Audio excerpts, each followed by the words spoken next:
Hiyo, that was so much easier than last time. I am happy to be back with you today. As promised, we're going to be talking about cutting fabric in particular. I have heard over the years from many of you that cutting fabric is not enjoyable. So I thought it would be fun to take a look at all of the tools that I personally use to cut fabric. And then I'm actually going to show you how I cut out one of my most popular bags. And I'm going to do that right from cut yardage so that you have a chance to see how I move the fabric, in particular, how I fold the fabric, and how I hold that ruler and blade, how I measure. And hopefully you will be able to pick out something that will make your process a little bit easier. But I want to begin with the tools. So what I did this morning, we're in my home sewing studio today. What I did is just gather everything that was related to sewing into one pile, and I figured those are the tools that I need. Rarely do I go out and buy new tools. So I figured this is everything that one would need to cut. And so I'm going to bring over my little caddy here. And then we will go through all of the goodies that I have in here. And then I would love it if you would use the comments to share your favorite cutting implements, tips, tricks, or concerns. And then I will scroll through the comments at the end and try and answer some of your questions. If we happen to run out of time, I'll get back to you in the comments after the broadcast is done. So the most important thing I think to make cutting easier is to make sure that you are working with freshly ironed fabric. You don't want to have any wrinkles in your fabric. When I was teaching in person at the studio, more than a handful of times people would show up with all this crumply, wrinkled fabric and then wonder why it was difficult to cut or wonder why their lines weren't straight when they were trying to sew. So first things first, make sure you have fresh, flat fabric. And I do not pre-wash my fabric, mostly because I don't have a washing machine handy at the studio. Now that I'm working more from home, I still don't wash it because we have a dog, and no matter how much I would try to clean the dryer or the lint or whatever, there will still be little bits of dog hair on it. So because I make accessories, it's not really such a big deal. I am dabbling in garment construction and garment design right now, and I am pre-washing that fabric, but those garments are just for me, so the dog hair isn't quite as problematic. So that's the first thing, fresh, flat fabric, right? Then the next most important thing I think is a combination of tools, and that is a cutting mat, which I will show you at the end because I have everything piled on top of it, a clear acrylic ruler. My preference is the 18-inch clear acrylic ruler, and our friends at Arteza sent me this one. I really like it. They also sent me a huge cutting mat, which I have at the studio, and it is awesome. But in regards to the cutting mats, you need to choose a mat that fits your surface. So here at home, I have a 24-inch mat, and that's plenty big enough to cut out fabric on if you fold the fabric in the right way. And that's what I'm going to demo for you at the end. And then the third most important tool in that combo is a rotary cutter. Most of you are probably familiar with rotary cutters. If for some reason you're still cutting with scissors, make this your very next purchase. And there's all different kinds. The Olfa, I believe is how you say it, are my personal favorite. I like one that they're bright yellow. It makes it really easy for me to find. And this grip is very comfortable for me. They also have a locking mechanism on them, so you can lock them closed. So if you have little ones in the house, I think that makes that a little safer. It's also a good idea to get in the habit of locking your blades anyways, because when you change out these rotary blades, they are truly razor sharp, and I always nick myself after I change a blade, and they're so sharp you don't even know that you've actually cut yourself. So try and get in the habit of learning to keep that locked. And then they have other styles. I'm not sure who the maker of this one is. It was a gift from a friend that was moving away, and she gave me all her sewing goodies. She was going to Hawaii, so she couldn't take them on the plane. But this one, you just have to push it in and slide out. It's not nearly as smooth. So it's a good backup for me to have, and the blade in it is nice and sharp because I don't use it very often. Now, what I like to do is keep one of these rotary cutters and dedicate it specifically for cutting things that might dull the blade. I do cut like a PVC and the plastic placemats and cork and things like that. And so I save one, like this one says, it's faded over the years, but it says no PVC. So I save one that's just for fabric, and then one I can use for whatever I want. Sometimes I even cut paper with them. It just depends what I'm doing. And as mentioned, I try to not change the blades very often because they're just too sharp in the beginning, but inevitably every now and then I do have to change out the blade. And then when you do change them, oh gosh, you can go through fabric with ease. So if you're still cutting with old-fashioned trusty scissors, oh my gosh, you're in for a real treat if you will get a cutting mat, a rotary blade, and a clear acrylic ruler. And those are the tools that I'm going to use when we cut out the Market Tote. Okay, and then the next thing that you really need is an excellent pair of scissors. These are my new favorite. My friend Suzette sent them to me. She is a longtime Sewspire subscriber and a Sewspire patron, and these scissors are just magnificent. I have no idea how to pronounce their brand name, but if you have a pair and you want to pop the link to them in the chat, that would be so wonderful. They're just heavy, they're huge, they're sharp, they make such an amazing sound when they cut. They have this awesome grip on them. So I think investing in a really good pair of scissors is also a must-have for enjoyable fabric cutting. Now, isn't this sweet? Ginger made this for me and shipped it to me, and she personalized it. Oh, it's just precious. Anyways, when you get those good scissors, you want to keep them safe. You want to keep them safe from being dropped. You want to keep them safe from accidentally being used to cut something that is not fabric. And so getting a little case to put your scissors in or a hiding spot is a really good idea. So I keep my older scissors, which you can see are all nicked up and rusty, even though these at one point, these were good scissors, but over time they became my craft scissors. I keep those separate, and then this is what I grab when I want to. I open boxes with them. I cut wire. I do all kinds of crazy stuff you shouldn't do with scissors with these, but every couple years what I do, because I have many pairs of these, because for a long time I didn't bother to get them sharpened, I just kept buying new scissors.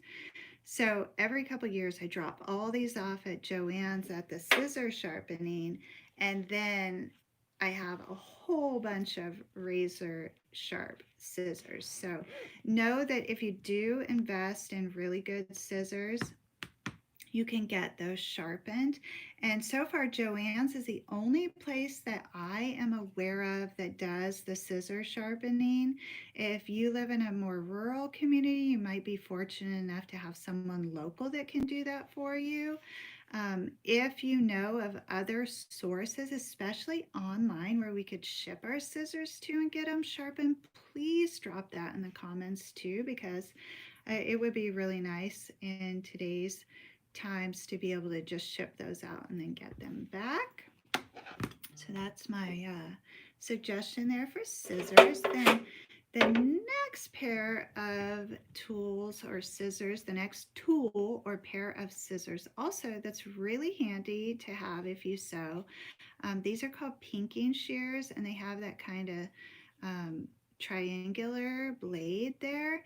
And so these are awesome for finishing edges on fabric so that it doesn't fray. And there are all different kinds of reasons you might want a pair of these, just from creating a decorative edge to finishing the edge. I've been using these a lot with a garment construction, and one pair should last you for a really long time. So that's a great investment when you can. And the clear acrylic rulers come in all different shapes and sizes. As mentioned, my favorite all-purpose ruler is the 18-inch, and it is 2.5 inches wide by 18 inches long. I also reach for this little 12 by 1 inch ruler quite a bit. And then I recently added this, I think they call it a French curve ruler. It's for garment construction, but mine's by Curvy, and I got it at stitchbuzz.com. Anyways, I just added this to my collection, and I can see a lot of uses for this in bag making too, because this is such a beautiful angle here. We may be able to add some fun shapes to our future projects using this. So this is something to think about. They tell me if you're going to be in garment construction, you really need to have one of those. So I got that. I don't use this ruler very much, even though it really is an awesome size and it's nice and clear. So I think the reason I don't use it is because it's not out in plain view as much as my 18 inches, but I just wanted to show you all the variations there. And then I have several of these, I think they call them Quilters Rulers, but my favorites are the 6-inch and the 4-inch. And I believe at the studio I have a couple more different sizes. These are great for whipping out squares really fast or triangles. So there's lots of rulers that you can add to your collection, but if you need just one, go with the 18-inch by 2.5 or 3-inch. They make a 24-inch, and I have one of those. I rarely use it. I find it is just too long and awkward. The only time really that I'll work with the 24-inch is if I am working with 60-inch wide fabric and the big mat. Otherwise, that 18-inch is my go-to ruler.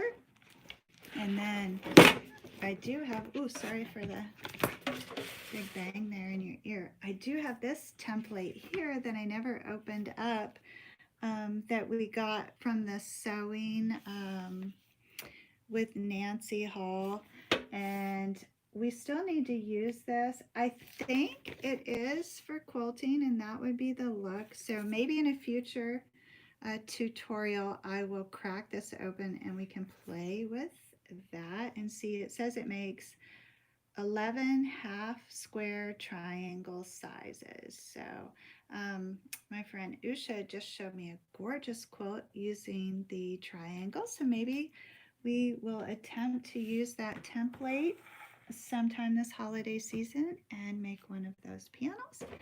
And then the next thing that you're going to want to arrange for cutting with ease is some kind of little receptacle that you can put your threads and the little bits of fabric in, because if you have an organized cutting table or work surface, you're going to find it easier to keep the pattern pieces organized, to actually see what you're doing. So I like to just keep that work surface clean, toss the little bits. And this little garbage can here was also a gift from Kathy, who is a longtime subscriber and Sewspire patron as well. She made me a car trash can too, and it is precious. It's in the car, or I would show it to you, but a lot of you probably have one of these. And so this is weighted and it's a pin cushion, and then you can put your little threads inside of there. I also have another go-to garbage can that I move around with me too, because this is nice. I can move it back and forth on the tabletop there. And we made this project together. It's called a Japanese rice bag, and we made it in one of the Sewspire patrons sew-alongs. So if you're a Sewspire patron, you can find the playback of this on the Patreon page, and this is how it works. And I hope to make a larger one of these and then convert it into a bag for a future YouTube tutorial, so you guys will get to look forward to that. And then I think it's always really handy to have a seam ripper nearby when you're cutting. It's great for those little teeny tiny threads that get missed with the rotary cutters, as they're not quite as sharp. You could just get that quick. I don't know if I'll have the opportunity to demonstrate that for you today, but it's nice to have a little thicker seam ripper. So the tiny ones might not be the best choice, but this is a good sturdy seam ripper there. Then you're going to want a little pair of snips as well. These are actually curved there, and they are for embroidery work. I do have a smaller, just straight pair at the studio, but I don't have one here. But I just didn't want to forget to tell you that you definitely want a little pair of scissors as well. And then you want to have some pins nearby, because if you're working with any kind of pattern or multiple layers of fabric, it's nice to just hold everything in place. If you prefer to work with clips, those are great too. And this is also a gift from Gloria, Sewspire subscriber and patron as well. They are really truly, all of the patrons are friends at this point. So that's what those look like. And she has listened to me over the years say, I wish I had more clips. I wish I had more clips. And so she couldn't take it anymore, and she sent me a big tin of clips, and I've divided them. I have half of them here at home and half of them at the studio. And so I love working with those clips. And then I have a lot of these little wooden blocks. I won't take them all out for you, but I recently found these in the dollar section at Target. You could, of course, use any wooden block, like the ones with the ABCs on them or whatever, for the kids. But what these are is pattern weights, and they're just perfect for it. And this style of block is actually painted with chalkboard paint. So if I wanted, I could put labels, letters, or numbers on these so I could remember which pattern piece was which. But they are the perfect weight when I'm working with those garment patterns to keep the pattern on the fabric, and so I can cut with ease. What else was I was going to tell you something else about these blocks, and I forgot. But anyways, keep your eye out if you happen to go to Target and grab some of those for yourself. And then in regards to pattern cutting, whoops, here's another little trick. That pattern tracing paper that you can buy at the fabric store is rather pricey, but Wilton, like the cake Wilton company, makes a table runner material that is a woven, and It's pretty too. It has a little print in there. This is absolutely brilliant for tracing patterns. And so I just cut some of this, lay it, and it's really wide too. So it's a nice width there. I just lay that right on top of the pattern, and then with my Sharpie marker trace, and then I cut it out, and then I have a nice sturdy pattern that I can use over and over again. So that, if you're working with patterns, makes cutting fabric with patterns much easier. And then they also sell, I think they call this quilters templates, but these are wonderful for bag making as well. If you want to cut out templates from this plastic of like the accent pieces and things on your bags, same thing, trace it out with a Sharpie and then cut out your template, label it, and you'll have that forever. With the holidays coming up, you may find yourself kind of in like a mass production mode. And I think that creating templates and systematizing anything that you can in that cutting process is very helpful, because the less that you have to compute, the easier it's going to appear to be. And then this is a brand new tool that I just got that I'm really excited to add to my cutting implements here and work with you guys on. It's a Bendy Ruler, and so I imagine we're going to be able to get some awesome angles for wallets and small accessories and details with the bags using this. And so I don't recommend that you use the Rotary Cutter with this, because it moves and just probably not a good idea. But what I would recommend is achieve the shape that you want and then trace it onto a pattern, and then use that pattern to cut on the fabric. But I found this at Hobby Lobby, I believe, this week, and I think they really just call it a flexible ruler if you wanted to look online. I don't even see a brand. Oh, yep, there is a brand on this. And I think that's a pretty common brand. Hopefully you can see that. So that would be it for cutting tools, besides the mat, which I will hold up and show you just in case. I just have to load all these goodies up real quick.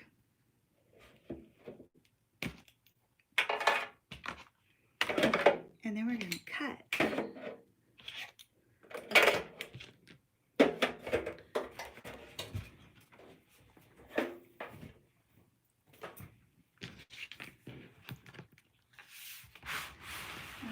So this is the mat that I use here at home, and most of them have two sides, which is really helpful, because then depending upon your decor or your mood, you can mix that up.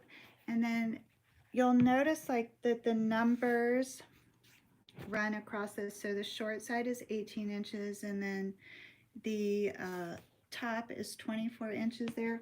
I often will flip the mat on the table so that I can work with the 1 inch off of the right hand side there, so I'm not like measuring backwards. So depending upon which hand is your most comfortable hand to cut with, just know that you can flip this around, and you should try and have an orientation on this mat that works for your cutting hand and your tabletop as well. So when you're shopping for mats, keep that in mind. The more measurements you have, the better, I think. And I'm just going to get this back set up, and then I'm going to lower you all down so you can hopefully see this cutting mat. And so like right now the 24 is ending over here, and I want to be able to see the number 1, because I'm going to measure and cut from that side. Okay, so let's see here if I can get you down so you can see.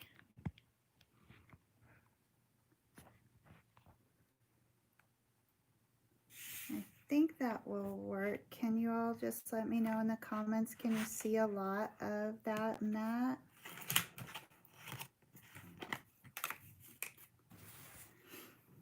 And so today we're going to be cutting out my Market Tote Bag. This is a great multi-purpose tote, and when I am done with the cutting and the live stream is over, I will put all the measurements in the comments for you. I don't have a keyboard and I'm on the iPad, so I can't type them in now, but if one of you wanted to type as I talk too, that would be super helpful as well. So this is just quilt weight cotton fabric. I have some really gorgeous prints here. I'm thinking this is going to be the exterior, just a gray kind of geometric there. And then I was going to use this for the interior, and then this awesome mustard yellow moon print for the accents.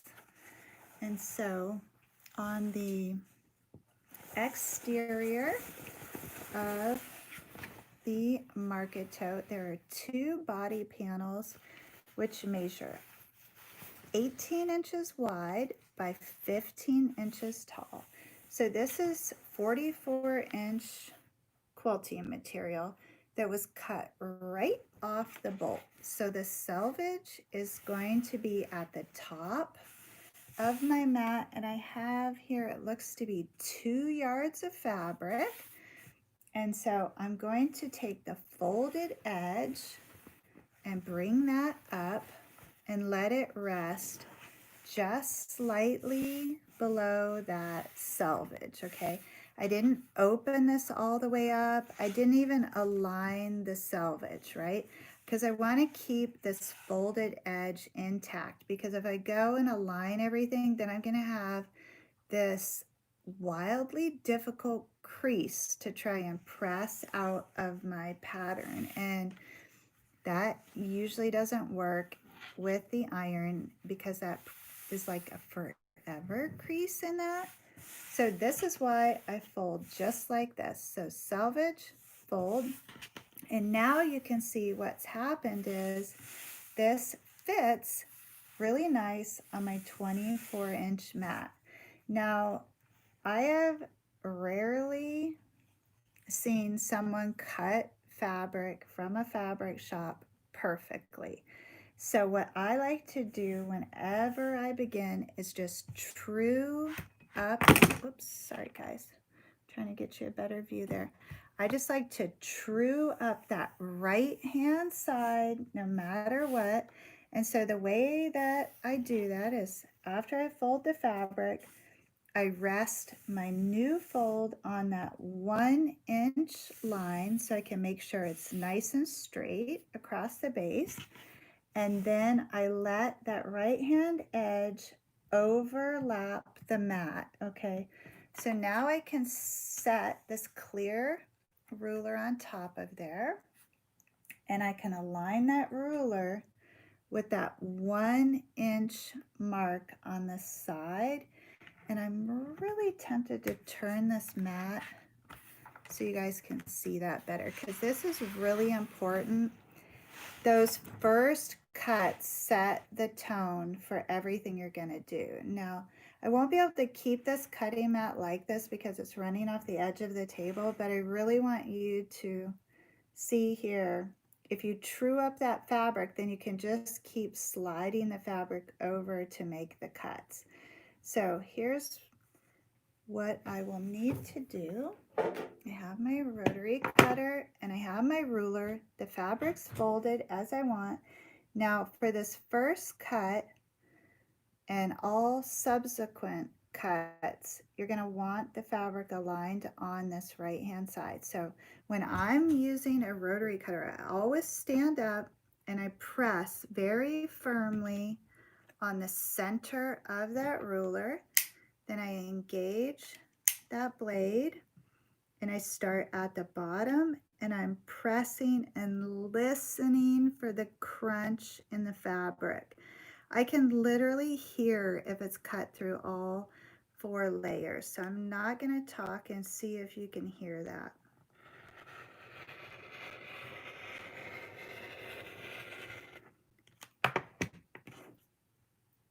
and I got a solid cut with a dull blade through 4 layers of fabric, no problem, and it is perfectly straight.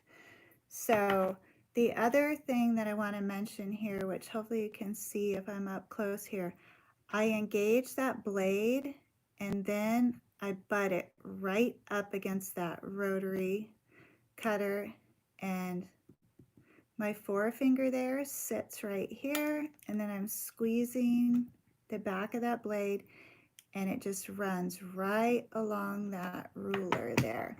When I'm teaching new students how to cut fabric in person, they almost always cross over to the other side, and I can hardly breathe watching them because you don't want your hands anywhere near that blade, right? So take a look at your orientation of the ruler, the mat, and the blade if you're new to cutting, and try this out.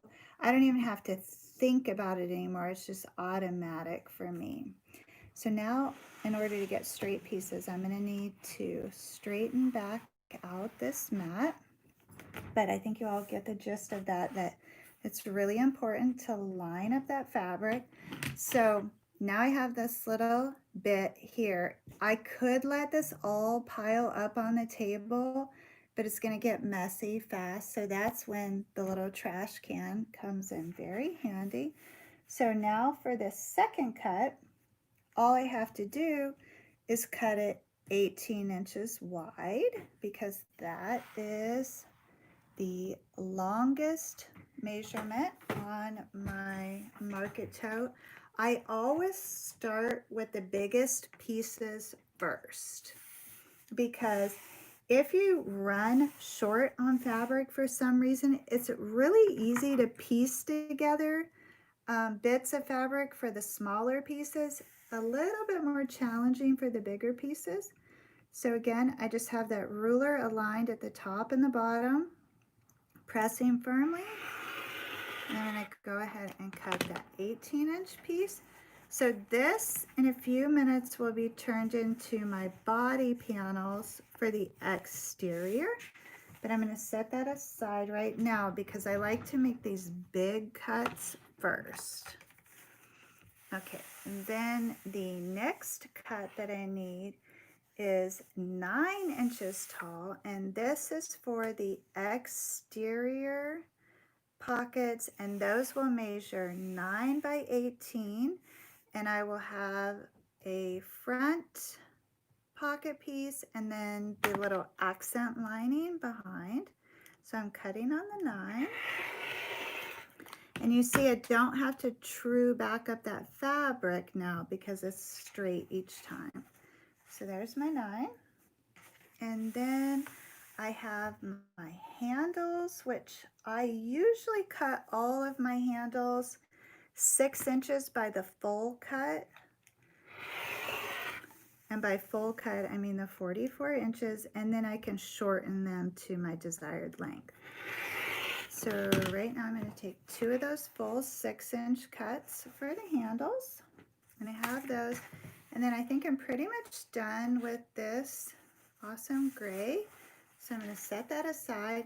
Now I will bring back up these pieces and make that second cut on them. So here are the handles, and I'm going to take that fold and line it up against that right hand side. And I can cut both of these straps at the same time. So 30 inches is a good length for an average strap. So because these are folded over, I'm just going to bump down to 15. And then I'll save these little bits for another project. And so now I have my 2 handles cut, and those are 6 by 30. So get those set aside. Then I'm going to want to cut my exterior pockets down to 18 inches. So they're already 9 inches tall. So now I will have to true up this edge because the selvage is there. So I'm just going to let that overhang a smidgen line up that ruler on the right hand side and then bump over to 18. I have the 2 exterior pieces for the pockets. And then now I have the 2 body panels for the exterior. So I have that 18 inches wide.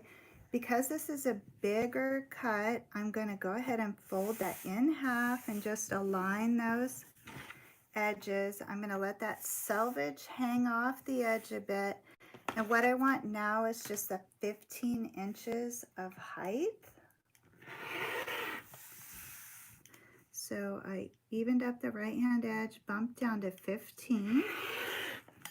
Got a little bit more waist. And now I have, when I open these up, 2 18 by 15 inch panels that are cut nice and straight. So folding really is key when cutting with ease.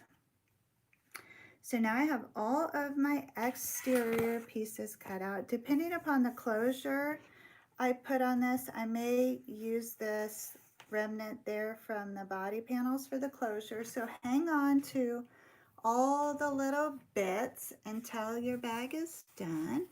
Now I want to cut the accent for the exterior pockets. So this is just going to peep up just a little bit above the pockets, and then it's going to line those, and that gray and mustard yellow is going to be gorgeous. So the selvage is at the top. This is a 1 yard cut. Then I'm going to bring that fold up, and I always like to smooth out the fabric and make sure that, one, there's nothing caught under there, right, like a ruler or anything like that. And then once I'm satisfied with that it's laying flat again, it overlaps the right hand side a bit. I'm aligning that fold at the bottom. I have my selvage at the top and my original fold at the top. I'll true up the right hand edge, get rid of the bits, and then here I just need a 9-inch cut. And so I'm not sure if I'm going to use this accent on the interior yet. So I'm just going to fold that up and set it aside for a few minutes. And then I'm going to go ahead and make the second cut on the pocket accent. And that again is going to be 18 inches wide. So it's already 9 inches tall. I'll clean up that right hand side and then just bump over to the 18. And now I have my pretty accent for the pockets. And then now all I have to do is cut the interior. These gorgeous, gorgeous bees. Oh, this fabric's so pretty. And this is also a 1 yard cut. And so the selvage is at the top. I'm bringing up that original fold. Bump it over. True up that edge.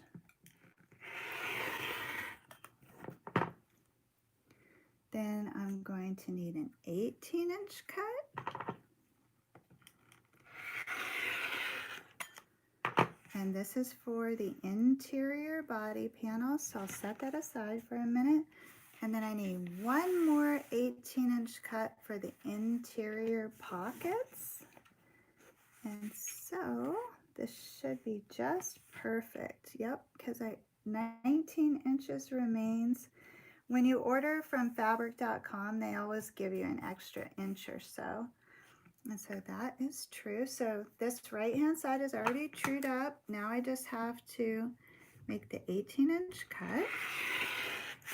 And I got a little bit there that's worth saving. So now while I have this 18-inch by 44-inch fold on the table, what I want to do is just turn that fold so it sits along that right hand edge. And then I'm going to fold it one more time again and align that folded edge with the right hand side.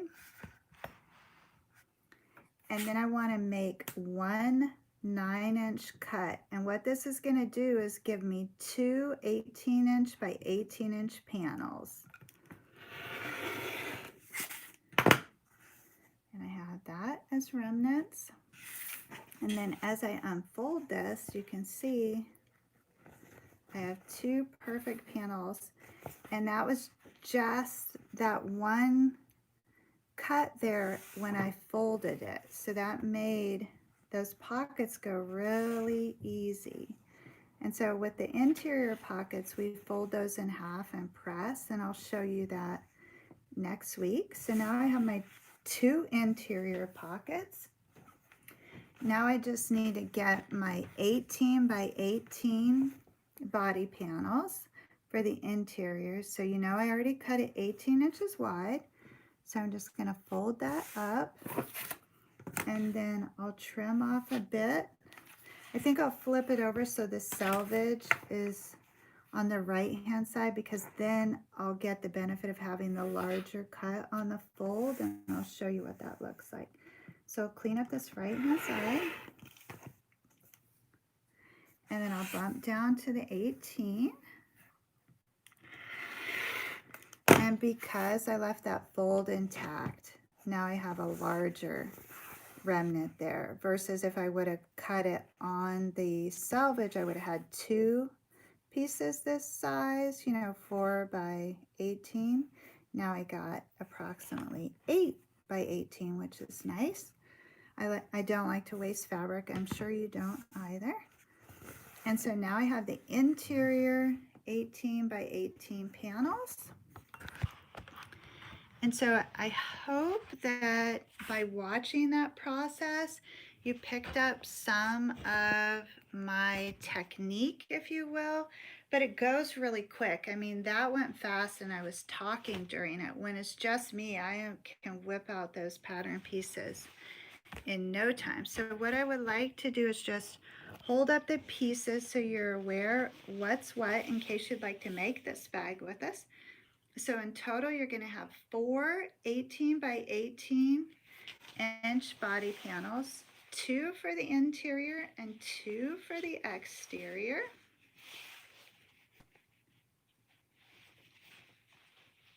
These must be, nope, they're not 18 by 18. They're 18 by 15. Nobody caught that? Okay, so this interior I cut 18 by 18. I need to bump that down and make it 18 by 15. So what I would want to do is align the edges, put that on the, bring it down so you can see, put that on the mat, fold it over. Now my edges should be nice and straight, so I could just bump that right over to the right hand side. Align all the corners there, and then make that 15-inch cut. So I would have had even more fabric if I didn't miscut, but this is still a good remnant size there for like a key fob if I decide to add one. Okay, so going back to the review, 18 by 15 for the interior.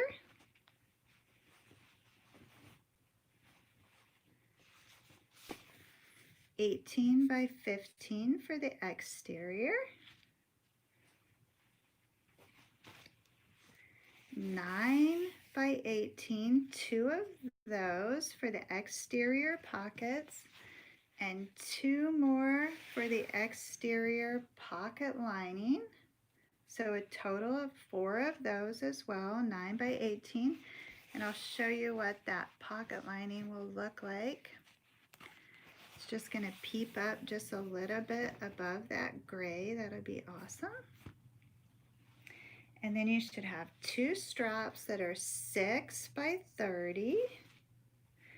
And then you should have 2 interior pockets, which are 18 by 18.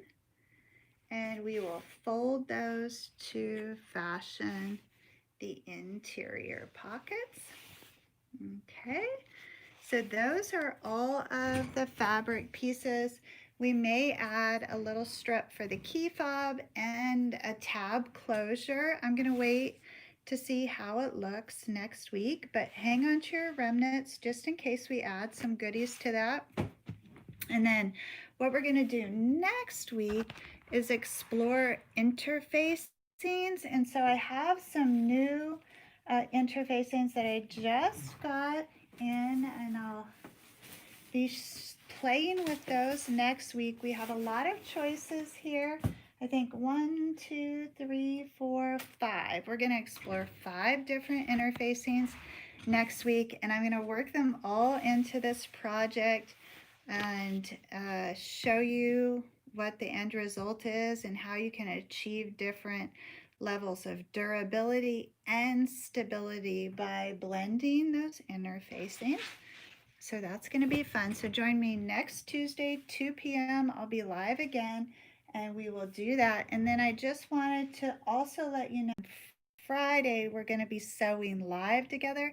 This is a really fun experience because everybody comes live with their sewing machines and their pattern pieces cut out, and we actually complete the project live. So there's a lot of fun things happening on the Sewspire Patreon page. If you're looking to become more involved with a small group of sewers, that would be a great place for you to start.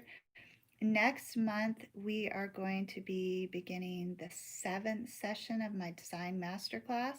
We're going to be co-designing together a bag. So that's really exciting. So if you're interested in learning more about design, now is a great time to become a Sewspire patron. And so again, I'll put that link in the notes for you. And then the only other thing that I really wanted to mention to you is we're getting very close to 50,000 subscribers on the channel, and we're getting very close to my 50th birthday. So my goal is for us to have 50,000 subscribers by the end of the year, and then I am going to host. Okay, I'm back. Anyways, like, subscribe, and share, and then we'll get closer to 50,000 subscribers celebration. I promise it'll be fun for all, and you all will be just as happy as I am with that. So for now, before we lose the connection again, I'll give you a proper goodbye. Until we meet again, please know the creative genius in me will be celebrating the creative genius in you. I hope you all have an awesome week, and I'll see you next Tuesday to explore interfacing.